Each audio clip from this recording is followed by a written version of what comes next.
March 3, 1943.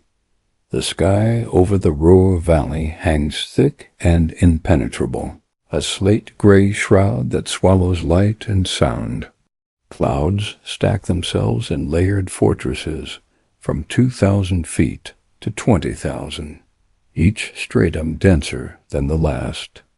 On the ground, German anti-aircraft crews huddle in their Flak towers, stamping frozen feet against steel platforms, breath rising in small clouds that vanish into the greater darkness.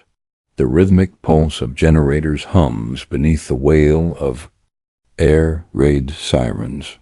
Searchlights stab upward, their beams dissolving into the murk a few hundred meters above the earth. No bombers will come tonight. This is the consensus whispered between gun crews, repeated by sector commanders, accepted as tactical gospel. The clouds are too thick.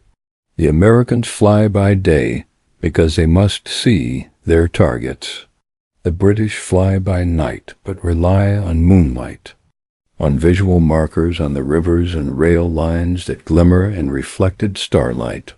Tonight there is no moon.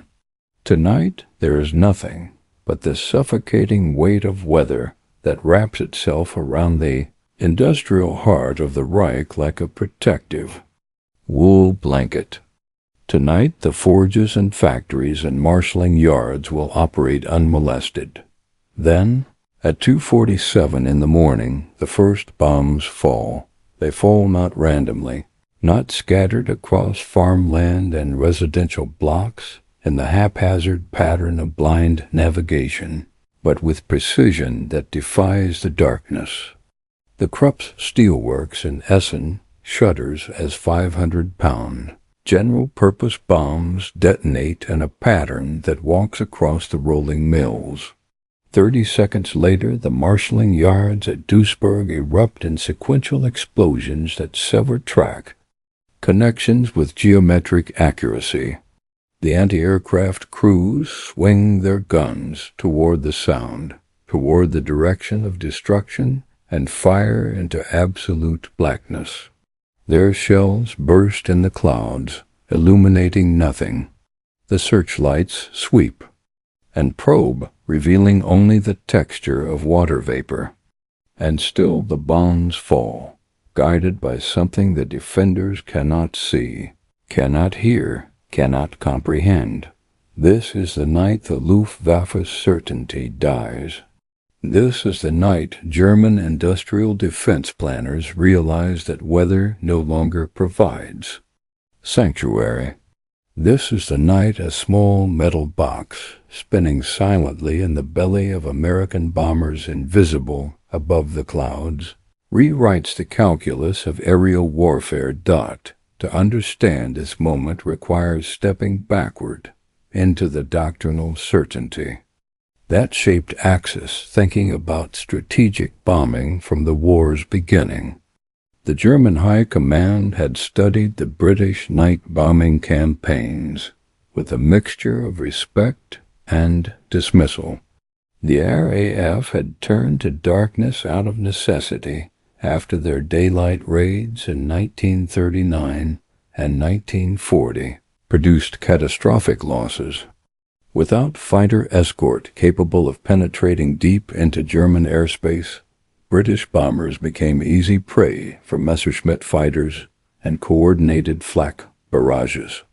Darkness offered survival, but at the cost of accuracy. British crews navigated by dead reckoning, by the positions of stars when clouds permitted, by the occasional glimpse of coastline or river bend. They aimed at cities, at area targets too large to miss even when the bombsight operators saw nothing but darkness below. The Americans, when they arrived in England throughout 1942, declared a different philosophy. 8th Air Force Doctrine centered on precision daylight bombing. The Norden bomb sight, that mechanical marvel of gyroscopes and calculation, could theoretically place a bomb in a pickle barrel from 20,000 feet. but it required visual acquisition of the target. It required clear air between bomber and ground. It required daylight. The Americans designed their entire strategic bombing apparatus around this requirement. The B-17 Flying Fortress, bristling with machine guns, armored to absorb punishment, was built to fight its way to the target in formation, drop its payload with precision, and fight its way home. The Doctrine was bold, aggressive, confident. In American technological superiority and the ability to sustain losses that would devastate smaller air forces, the Germans watched this Doctrine deploy with analytical interest. Their intelligence services compiled reports on American training methods, on the quality of bomber crews, on the mechanical reliability of the B-17. Luftwaffe fighter tacticians developed counter-strategies, learning that frontal attacks exploited the comparative weakness of nose armament, that sustained pressure would break up formations, that the psychological strain of daylight combat over defended territory would erode crew effectiveness faster than darkness ever could. By early 1943, German commanders had settled into a comfortable certainty about American bombing. The Americans were brave, well-equipped, and doctrinally rigid. They would come by day, or they would not come at all. They would bomb what they could see, or they would bomb nothing. Weather was an ally more reliable than any fighter wing. This certainty rested on the reasonable assumption that bombing required visual contact with the target. Every air force in the world operated under this assumption. The mechanics of bombardment demanded it. A bombardier needed to see the target, identify it, track its movement relative to the aircraft, calculate the trajectory of falling bombs through complex equations of airspeed, altitude, wind drift, and terminal velocity. The Norden bomb site automated much of this calculation, but it began with a fundamental requirement. The bombardier must see the target and keep it in the crosshairs during the bomb run. Without this visual connection, the entire system collapsed into guesswork. Except that American engineers had been working on a different system entirely. The development of airborne radar bombing systems began not with military planners, but with the hard mathematics of operational reality. Throughout 1942 and into early 1943, 8th Air Force weathermen compiled depressing statistics. Over the industrial targets of Germany, cloud cover obscured the ground an average of 6 days out of 7. The weather pattern over northern Europe produced consistent low-pressure systems that generated clouds at multiple altitudes, creating layered barriers that frustrated even the most sophisticated visual bombing techniques. Mission after mission returned to base without dropping bombs because crews could not identify their targets.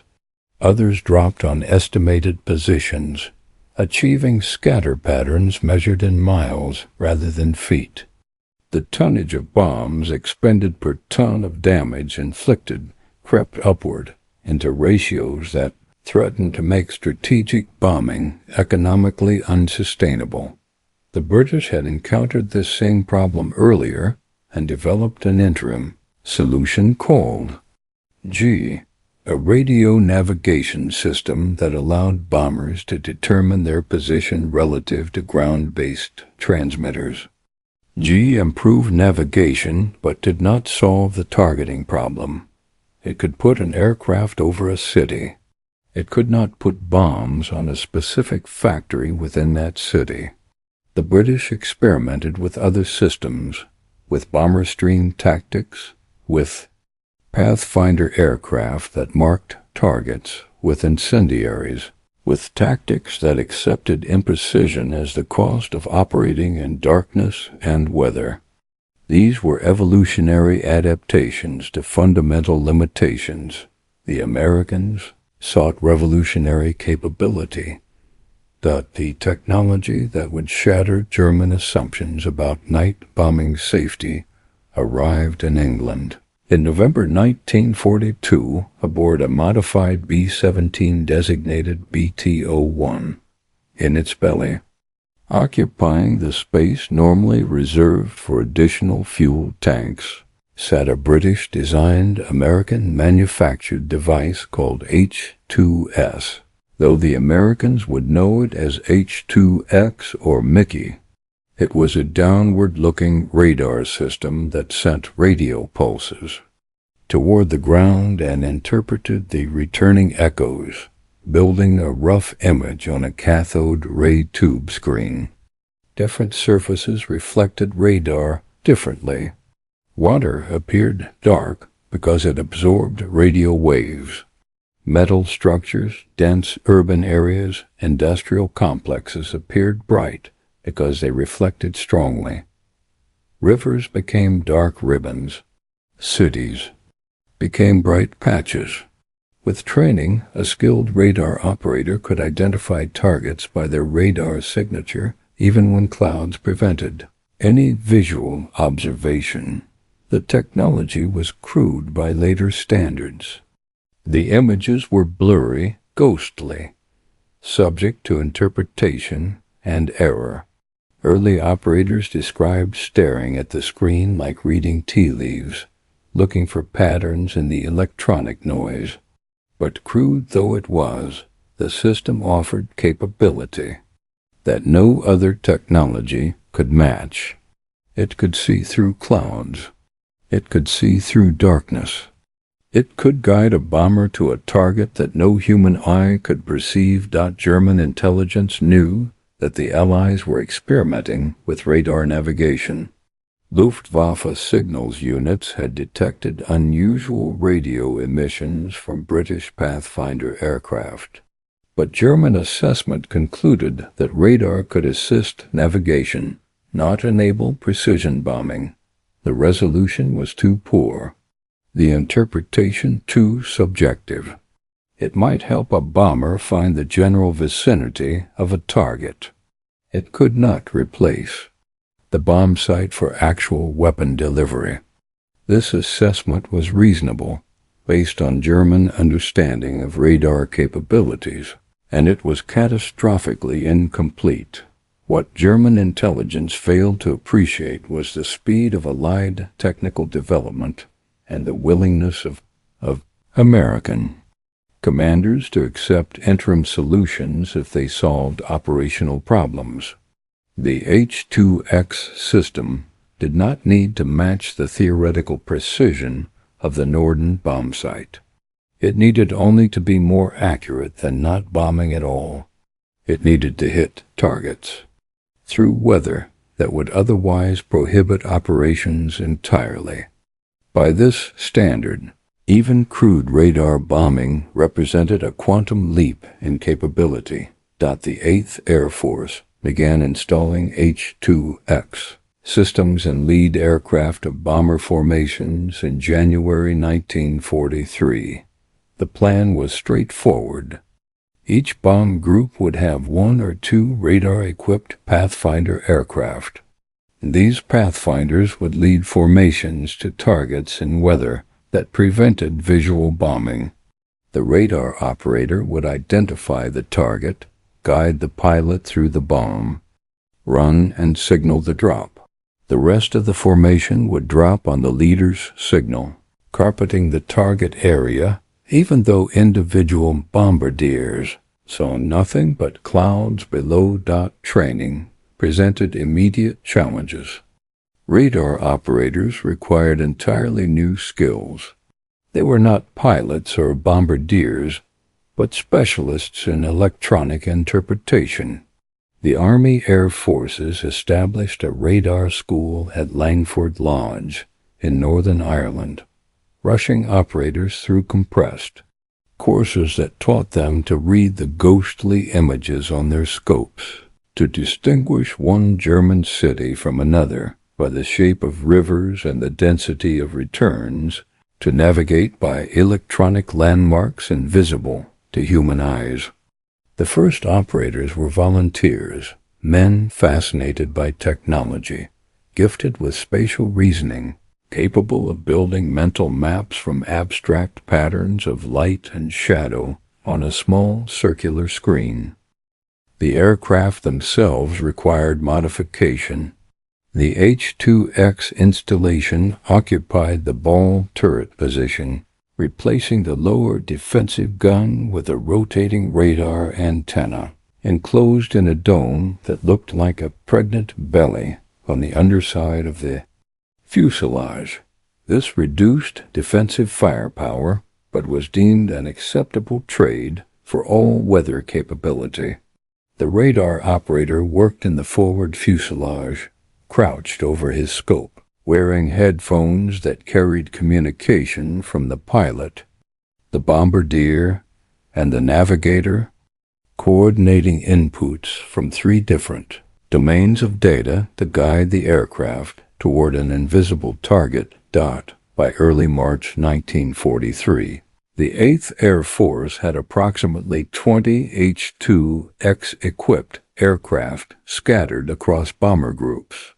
The technology was still experimental, still being refined in the field, still generating skeptical commentary from conventional bombardiers who distrusted any system that did not involve looking through a bomb sight at a visible target. But operational pressure demanded deployment. Too many missions were being scrubbed because of weather. Too many crews were returning with full bomb loads. The bomber offensive was falling behind schedule, and schedule mattered because the combined bomber offensive was not merely tactical but strategic, not merely destructive but psychological. Designed to convince Germany that continuation of the war meant systematic demolition of industrial capacity. The mission orders for March 3, 1943, designated targets in the Ruhr Valley, that dense concentration of German industrial power that produced coal, steel, chemicals, and armaments in quantities that sustained the entire Wehrmacht. The Ruhr had been targeted before, repeatedly, with mixed results. Its defenses were formidable. Flak batteries ringed every major installation. Luftwaffe night fighter units based nearby could be overhead within minutes of an alert.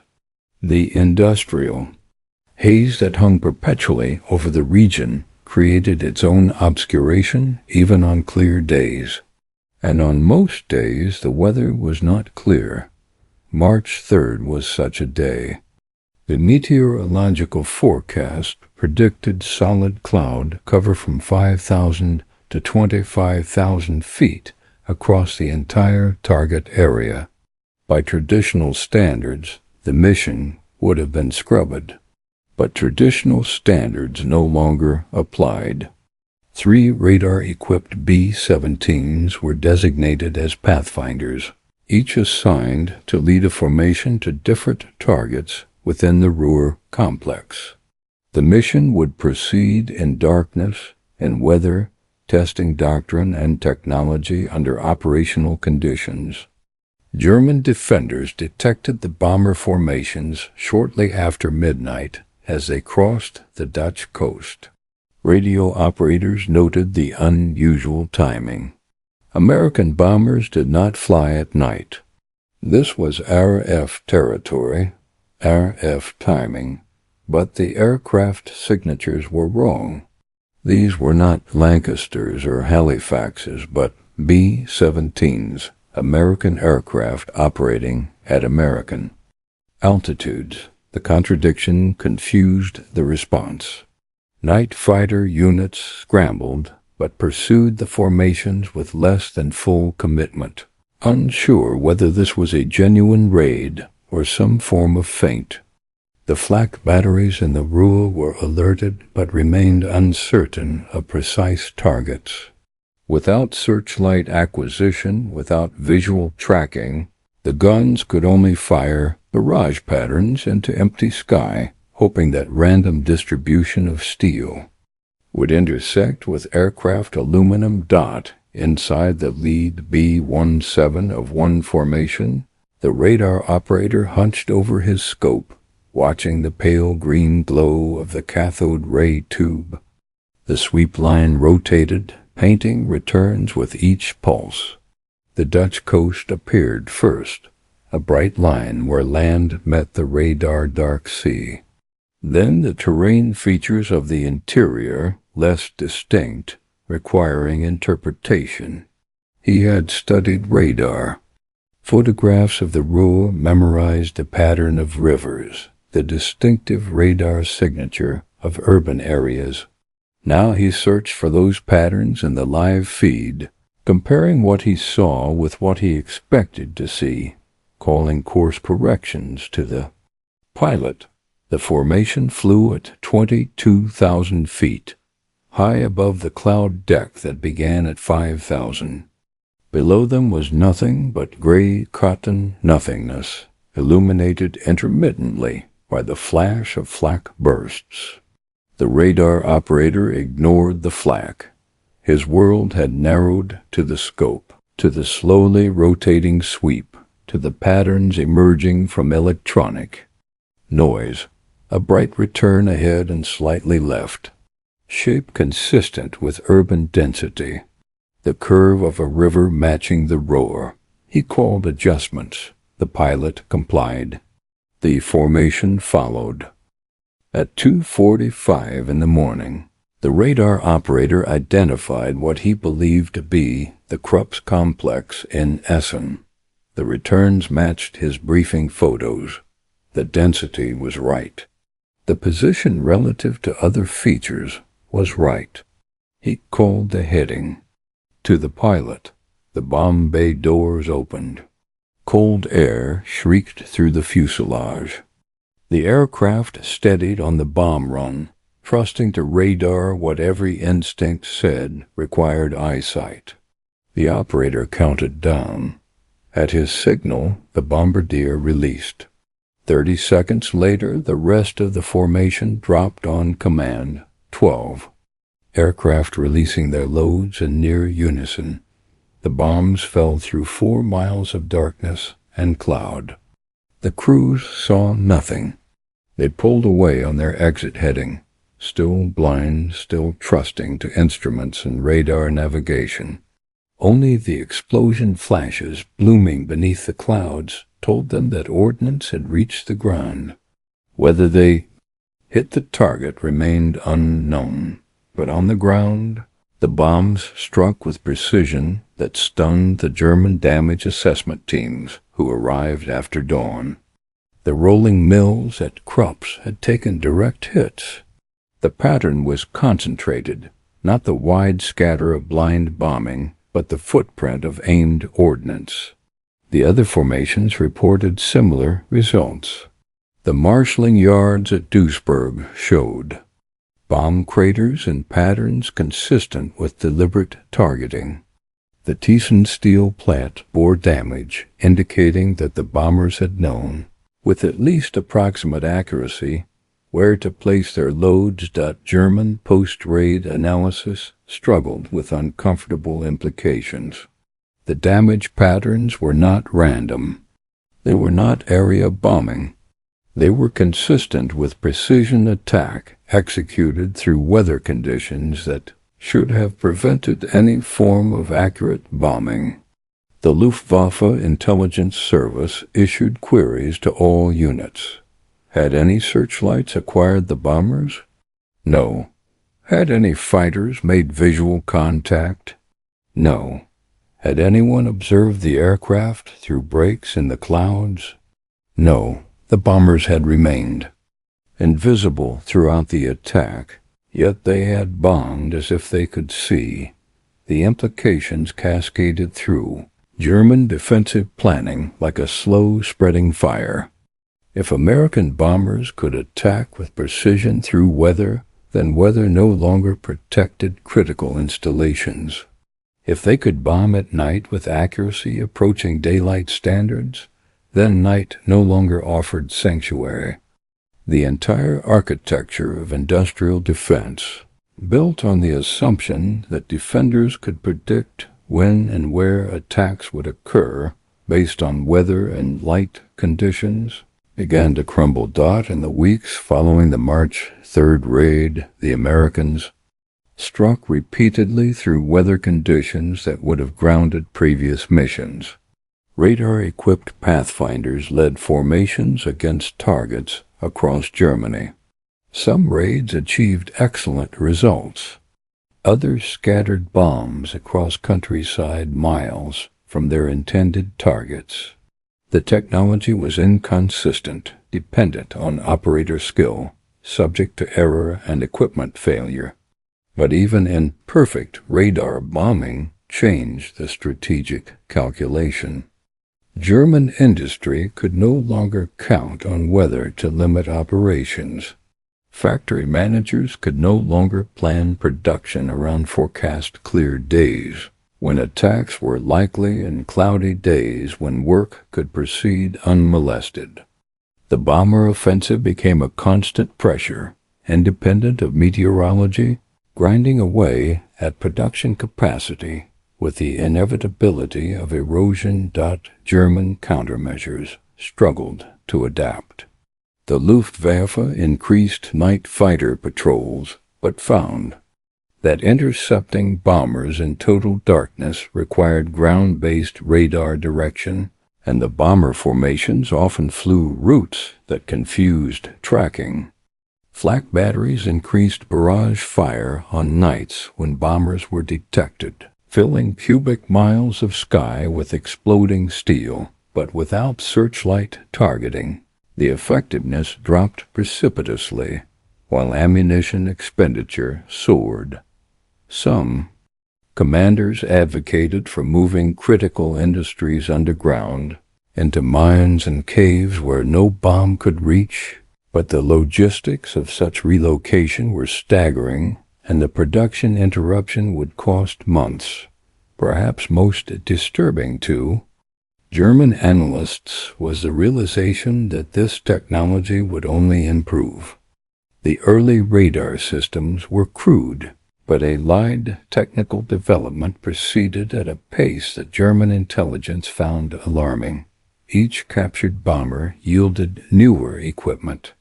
Each interrogated radar operator described better training. The trajectory was clear. What began as approximate all-weather capability would evolve into precision, rivaling visual bombing. The Americans were not deploying a disparate stopgap, but the first iteration of a technology that would dominate the future of aerial warfare. For the German defenders, who stood in the cold darkness of March 1943, listening to bombs fall from invisible aircraft, the psychological impact exceeded the physical damage. They had built their sense of safety on weather, on night, on the protective obscurity of clouds. They had believed that nature itself defended them, that the very atmosphere conspired to shield German industry from American bombs. The radar-guided attacks shattered this belief. The sky was no longer a barrier. The darkness offered no comfort.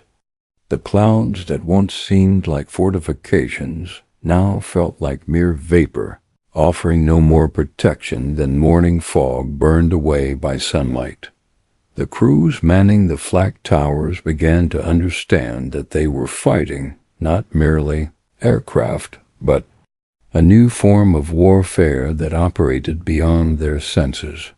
They could not see the enemy. They could not hear the enemy above the sound of their own guns. They fired into nothingness and hoped that geometry and probability would intersect there. Shells with enemy bombers they could neither track nor target. It was warfare reduced to statistics, to firing patterns calculated to fill volumes of sky with metal, accepting vast expenditure of ammunition for occasional intersections with an enemy who passed through their defensive zones like ghosts. Anti-aircraft crews took to calling the radar-guided bombers Die Unsichtbaren, the invisible ones. The name spread through the defensive networks, spoken with a mixture of respect and dread. It carried an almost supernatural quality, suggesting enemies who had transcended normal limitations, who could strike from beyond the veil of perception. This was not entirely superstition. The radar bombers operated in a domain that human senses could not access. They fought with instruments that extended perception into wavelengths invisible to human eyes. They were not supernatural, but they had achieved something functionally indistinguishable from it: the ability to see when blinded, to aim when sightless, to strike with accuracy through barriers that blocked all natural observation. The American crews flying these missions experienced their own form of psychological transformation. They had trained for daylight combat, for visual bombing, for warfare conducted in clear air, where enemies were visible and targets were concrete. The radar-guided night missions inverted this experience. They flew through absolute darkness, trusting instruments and electronic signals, bombing targets they never saw, fighting an enemy they could detect only through the flash of flak and the occasional tracer stream arcing up from below. The radar operators occupied a unique psychological space. They were not pilots controlling the aircraft through physical space, not bombardiers watching targets through optical sights, not navigators tracking position by celestial observation. They inhabited a purely abstract realm, interpreting electronic echoes, building mental maps from radio reflections, navigating through a representation of reality that existed only as patterns on a screen. It required a different form of spatial intelligence, a capacity to translate between the concrete world of physical geography and the abstract world of radar returns. Training materials attempted to prepare operators for this abstraction, but nothing fully captured the experience of operational flight. The scope presented a circular view roughly 20 miles in diameter, updated with each sweep of the rotating antenna. At 22,000 feet, traveling at true airspeed of 180 miles per hour, the bomber covered the width of the scope in less than 7 minutes. The operator had to identify targets in that window, distinguish them from similar features, guide the pilot onto the bomb run, and coordinate the release, all while the aircraft bucked in turbulence. Flak bursts shook the fuselage, and the knowledge that 11 other aircraft were flying formation based on his navigation created pressure that manifested as cold sweat despite the freezing temperatures at altitude. The best radar operators developed an almost artistic relationship with their equipment. They learned the personality of individual radar sets, understanding that each had slight calibration differences, that some rendered urban areas more brightly while others showed rivers more distinctly. They learned to read the scope the way a skilled radiologist reads an X-ray, seeing structure in shadows, identifying features by texture and relationship rather than clear outline. They learned to trust the abstract over the concrete, to believe in electronic returns more than their own eyes, which saw nothing but darkness and clouds. This represented a profound shift in the nature of bombardment. For all of aviation history, Bombing had been fundamentally a visual act. A bombardier saw the target, tracked it, released at the calculated moment, and watched the bombs fall. There was direct sensory connection between the man and the moment of destruction. Radar bombing severed this connection. The operator never saw the target. He saw only a representation, a pattern of light on a screen that corresponded to a target in theory, in mathematical relationship, but not in direct perception. The act of bombing became abstract, mediated through technology, divorced from visual. Confirmation. Some crews found this abstraction troubling. It felt too much like guesswork, too divorced from the certainty of visual targeting.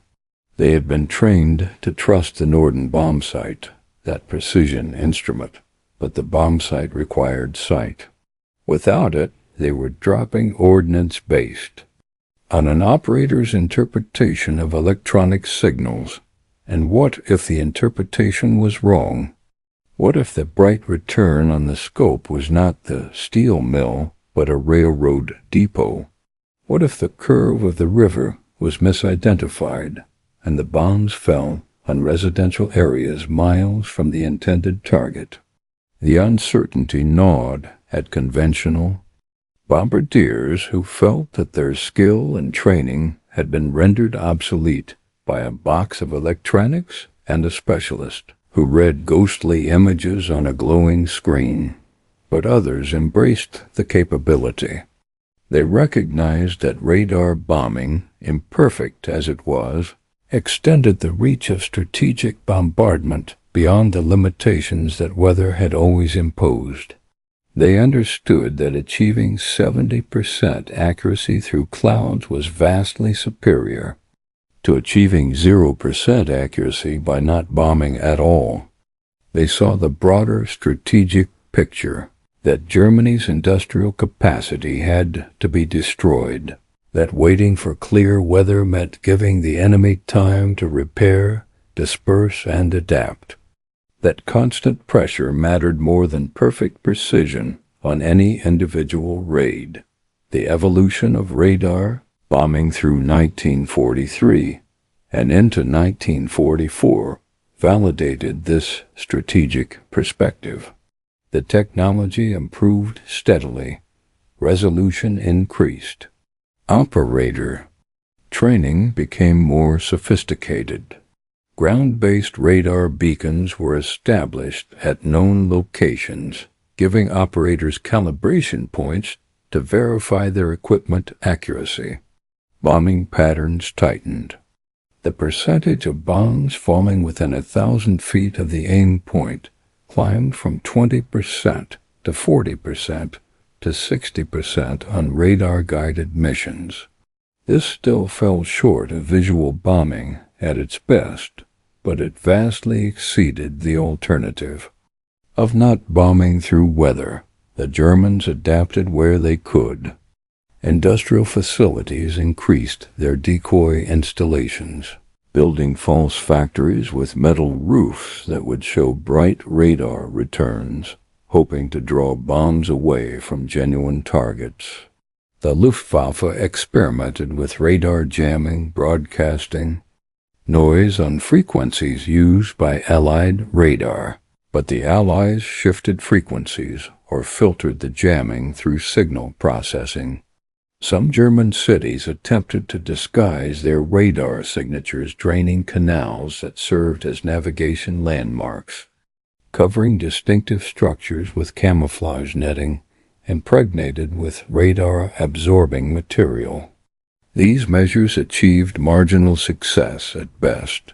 The fundamental problem remained. Allied bombers could attack through any weather, and no feasible countermeasure could restore the protection that clouds had once provided.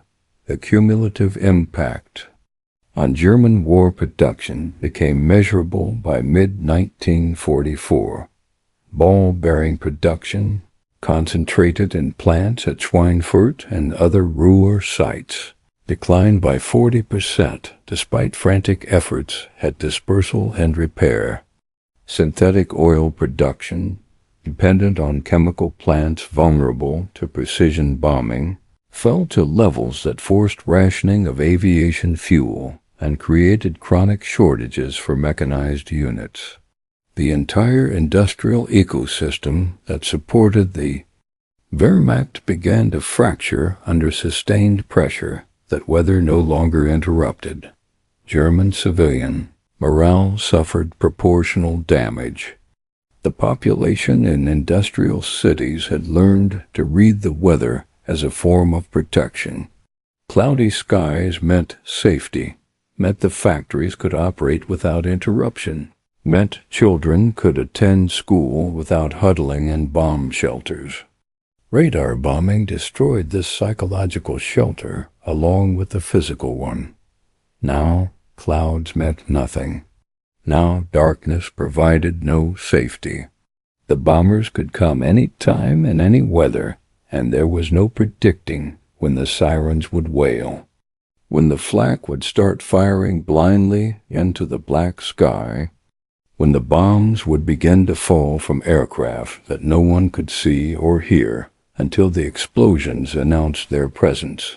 This constant vulnerability eroded the psychological resilience that sustained civilian populations through the grinding attrition of total war.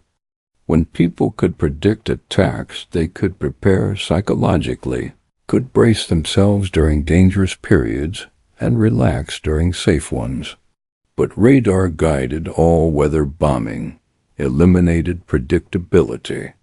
Every night became a potential raid. Every cloud deck became a potential concealment for approaching bombers. The mental strain of constant readiness, of never knowing whether this night would be quiet or catastrophic, accumulated into a form of exhaustion that no amount of propaganda could fully counter. The symbol that came to represent this transformation was not any physical object, but the radar scope itself, that glowing green circle with its rotating sweep line. In Allied propaganda films and training materials, the scope appeared frequently, often with narration emphasizing American technological superiority. The image carried powerful symbolism. It represented the ability to see the invisible, to perceive through barriers, to extend human capability through technological enhancement. It was the physical manifestation of a principle that animated American industrial warfare, that engineering could overcome natural limitation, that problems yielded to systematic application of technology and resources. For the crews who operated the systems, the scope became the center of their operational world. Everything funneled through that small circular screen. The success of the mission, the safety of the formation, the accuracy of the bombing, all depended on correct interpretation of the patterns that appeared in phosphorescent green glow. Some operators personalized their scopes, taped photographs of sweethearts to the housing, developed rituals of checking and rechecking calibration. The scope was their window into the battle, their only means of perception in the absolute darkness and obscuring weather that defined their operational environment. Ground crews who maintained the radar equipment developed their own relationship with the technology. The H-2X system was temperamental, prone to failure from vibration, altitude changes, and the general abuse of combat operations. Vacuum tubes burned out, antenna motors seized. Waveguides developed cracks that bled radio. Energy. The maintenance crews worked through cold English nights troubleshooting failures, replacing components, calibrating transmitters and receivers to specifications measured in millionths of a second. They knew that their work directly determined Whether missions succeeded, whether bombs hit their targets, whether the strategic offensive maintained its pressure on German industry. They handled the equipment with a mixture of technical precision and superstitious care, understanding that electronics were fragile and that the difference between functioning radar and dead equipment could be something as simple as a cold solder joint or a misaligned waveguide. The British scientists who had invented the core radar technology watched American deployment with mixed feelings. They had developed H-2S for navigation and target marking, intending it as an aid to existing bombing methods. The Americans had weaponized it more aggressively, making it the primary targeting system for all weather operations. This represented both validation of the technology and a slight discomfort at how thoroughly the Americans had embraced it. British bombing doctrine still emphasized visual confirmation where possible, using radar as a supplement rather than a replacement. The American willingness to bomb on radar alone, to trust electronic returns over human eyesight, reflected a different cultural relationship with technology, a confidence in instruments that British crews approached more cautiously. Yet the results justified American confidence. The bombing surveys conducted after the war, when analysts could walk through German factory ruins and compare damage to mission records, confirmed that radar bombing had achieved its strategic purpose. It had not matched the precision of visual bombing under ideal conditions, but it had maintained pressure that weather-dependent operations could never sustain. The constant attacks, the inability to predict or prepare, the steady accumulation of damage that could not be repaired during weather lulls because there were no longer weather lulls. These factors combined to break German industrial capacity more effectively than any amount of precision bombing restricted to. Clear days could have achieved in the late spring of 1945. As American forces swept across Germany and occupied the industrial cities of the Ruhr, soldiers found the physical remnants of the radar bombing campaign. The Flak towers stood empty, their guns silent, their ammunition magazines depleted by years of firing blindly into weather that concealed American bombers. The factory complexes bore the signature of sustained attack, not the total destruction of area bombing, but the systematic dismantling of production capacity, with machine shops collapsed, power systems destroyed, rail connections severed. Production had not been eliminated entirely, but reduced to levels insufficient to sustain modern warfare. Interrogation of German defenders revealed the psychological impact of radar bombing with greater clarity than any operational assessment could capture. Flak crews described the helplessness of firing at an enemy they could neither see nor track, of expending ammunition into darkness while bombs fell with accuracy that suggested the enemy was observing their positions. Factory workers recalled the constant sirens, the nights in bomb shelters, the knowledge that weather provided no protection and that any shift might end in catastrophe. Luftwaffe commanders admitted that the all-weather capability had forced dispersal of defenses to cover threats that might materialize in any condition, diluting the effectiveness of fighter and flak units that had once concentrated force against predictable daylight raids. American bombing analysts found German documents that tracked the evolution of defensive understanding. Early after-action reports from March 1943 expressed confusion about how bombers had achieved accuracy through total cloud cover. Later reports showed German intelligence gradually assembling the picture of Allied radar bombing, understanding the technology if not fully grasping the scale of its deployment. By 1944, German documents reflected acceptance that the Allies could bomb effectively in any weather and that no countermeasure would restore previous sanctuary. The tone of these later documents carried fatalism, a recognition that German industrial defense had lost a crucial advantage and that the trajectory of the air war had shifted irreversibly. The survivors of those radar-guided missions, both American and German, carried the memory of a strange form of warfare.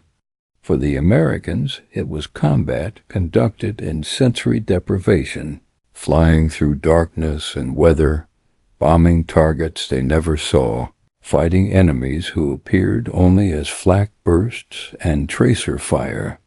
For the Germans, it was defense against invisible attackers, attempting to protect installations from bombers that struck through weather conditions that should have shielded them, firing guns at aircraft that remained beyond all perception until their bombs announced their presence. Both sides understood that they had participated in the emergence of something new, warfare mediated through electronics, through systems that extended human perception into domains that naked senses could not access. The radar bombing of 1943 and 1944 was primitive by later standards, crude and uncertain, but it established the principle that technology could overcome natural limitations that had shaped warfare throughout history. Darkness, weather, obscuration, the very atmosphere itself, these were no longer barriers, but merely obstacles to be circumvented through engineering and electronics. On a quiet evening in the spring of 1946, in a pub outside of Cambridge, where radar researchers gathered to mark the war's end, a physicist who had worked on early H-2S development raised his glass and offered a toast. He spoke of the strange beauty of radar returns, of patterns that emerge from radio echoes, of the way rivers and cities and coastlines appeared on the scope as abstractions that were nonetheless real, or representations of physical geography translated into electronic signals. He spoke of the operators who had learned to navigate by these abstractions, who had guided bombers through darkness to targets they never saw, who had trusted instruments over instinct and proven that trust justified. The room fell quiet as he continued. "We gave them the ability to see through clouds," he said, "and in doing so we changed the nature of sanctuary. There are no longer places hidden from view, no longer weather that protects, no longer darkness that conceals. We have made the world transparent to those who possess the instruments to perceive it." Someone in the back asked if this troubled him, if he felt burdened for the consequences of technology that eliminated refuge. The physicist considered the question, swirling his beer, watching the amber liquid catch the light. Finally, he answered, "We did not create the war. We did not make the necessity. We only provided the capability to prosecute the war in weather that would otherwise have prolonged it. If radar bombing shortened the conflict by months, if it saved lives by accelerating the collapse of industrial capacity, then it justified its existence. But I will not pretend it comes without cost. We have made the world transparent, and transparency admits no privacy, no hiding, no escape from observation by those who control the instruments of perception. This ambivalence, this recognition of both capability and consequence, defined the legacy of radar-guided bombing. It was an achievement of engineering, a triumph of American industrial development deployed under operational necessity. It fulfilled its strategic purpose, maintaining bombing pressure independent of weather, accelerating the destruction of German war production, demonstrating that technology could extend military capability beyond limitations that had constrained warfare throughout history. But it also represented the elimination of natural sanctuary, the end of weather as protection, the beginning of an era when perception could be extended through instruments until nowhere remained truly hidden from those who possessed the sensors to detect and the weapons to strike. The radar scope, with its rotating sweep and its ghostly green images, became the symbol of this transformation. It represented humanity's expanding ability to perceive beyond natural senses, to navigate by electronic echoes, to strike targets that remained invisible to human eyes. It was the tool that allowed American bombers to prosecute their campaign through the overcast skies of northern Europe, to maintain the pressure that Doctrine demanded, to bomb with imperfect but adequate accuracy when perfect visual conditions could not be achieved. For the German defenders who stood in the darkness, listening to bombs fall from aircraft they could not see, the radar scope represented something else: the failure of weather to protect, the penetration of sanctuary, the enemy's ability to strike through barriers that had always defined the limits of military action.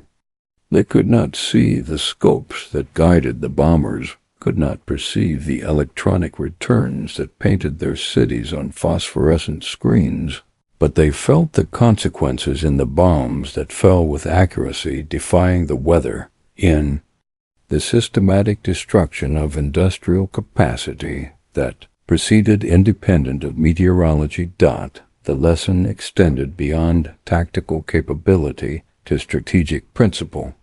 The side that could operate independent of weather possessed operational advantage over opponents, constrained by natural conditions. The side that could extend perception through instruments possessed targeting capability beyond opponents limited to human senses. Technology, properly applied, could negate advantages of terrain, weather, and darkness that had shaped warfare throughout history. These principles, validated in the skies over Germany in 1943 and 1944, would echo through every subsequent conflict, shaping the development of military systems and the doctrine that employed them. In the decades after the war, as radar technology evolved from crude imaging systems to synthetic aperture radar capable of resolving individual vehicles, as precision-guided munitions replaced free-falling bombs, as satellites extended surveillance beyond atmospheric limitations, the significance of those early radar-guided missions grew clearer. They were not merely tactical expedients, but the beginning of a fundamental transformation in how warfare would be conducted. They demonstrated that information dominance, the ability to perceive what an enemy could not, to target what an enemy believed concealed, provided advantage that outweighed numerical superiority or defensive fortification. The crews who flew those missions, the radar operators who interpreted ghostly images on glowing scopes, the maintenance personnel who kept the temperamental equipment functioning through cold English winters and the vibration of combat flight. They were the vanguard of this transformation. They worked with equipment that failed frequently, doctrine that was being written in real time, tactics that evolved from mission to mission as operational experience accumulated. They operated at the edge of technical capability, pushing instruments to their limits, achieving results that peacetime engineers had considered barely possible. Their achievement was not perfection, but sufficiency. They bombed through weather that grounded other operations. They maintained pressure when clear days were rare. They proved that American industrial power could not merely produce aircraft and bombs in vast quantities, but could also generate technological solutions to operational problems, could field systems that extended capability, could adapt doctrine to leverage new tools. This combination of industrial capacity and technical innovation, a production scale and engineering sophistication, defined the American approach to strategic warfare and proved decisive in the campaign that destroyed German industry. The memory of those missions lives now primarily in documents, in after-action reports filed by weary crews, in damage assessment photographs taken from reconnaissance aircraft after clouds cleared, in German records documenting the accumulation of destruction. The men who flew them are mostly gone, carried away by time and age. The equipment has long since been scrapped or preserved in museums. Those primitive radar sets with their vacuum tubes and mechanical scanning mechanisms, artifacts of technology that were revolutionary in their moment, but were quickly surpassed by advancing development. But the principle they established endures. Weather no longer protects, darkness no longer conceals. The instruments of perception have extended beyond human limitations, and with them the reach of military power. The transparency that troubled the Cambridge physicist, the world made visible. To those who possess the sensors and the will to employ them, this is the legacy of the radar-guided bombers that struck through the clouds over Germany. It is a legacy written in demolished factories and in the memories of defenders who fired blindly into darkness. It is a legacy measured in production statistics, in the ball bearings that were not manufactured, in the synthetic fuel that was not produced, in the weapons that could not be built because the industrial capacity to create them had been systematically destroyed by bombers that struck through weather that should have protected them. And it is a legacy that raises questions that extend beyond any single campaign or technology. If perception can be extended indefinitely, if no barrier conceals and no distance protects, what becomes of sanctuary? If warfare can be prosecuted without pause for weather or darkness or obscuration, what becomes of respite? If technology enables striking power that operates independent of natural limitation, what restrains its use except the judgment of those who wield it? These questions admit no easy answers, but they demand consideration. The men who dismissed American night bombing until radar-guided B-17s hit their targets through cloud cover learned, at painful cost, that assumptions about natural limitations could be shattered by technological innovation. The world they knew, where weather provided sanctuary and darkness concealed, ended in the explosions that walked across the Ruhr Valley on a March night in 1943. What emerged was a world made transparent by instruments, a world where perception extended beyond sight, a world where the age-old relationship between concealment and safety had been fundamentally altered. This is the truth written in the radar, returns that painted German cities on glowing screens, in the bellies of American bombers. This is the lesson purchased with bombs dropped through darkness onto targets that existed only as electronic echoes.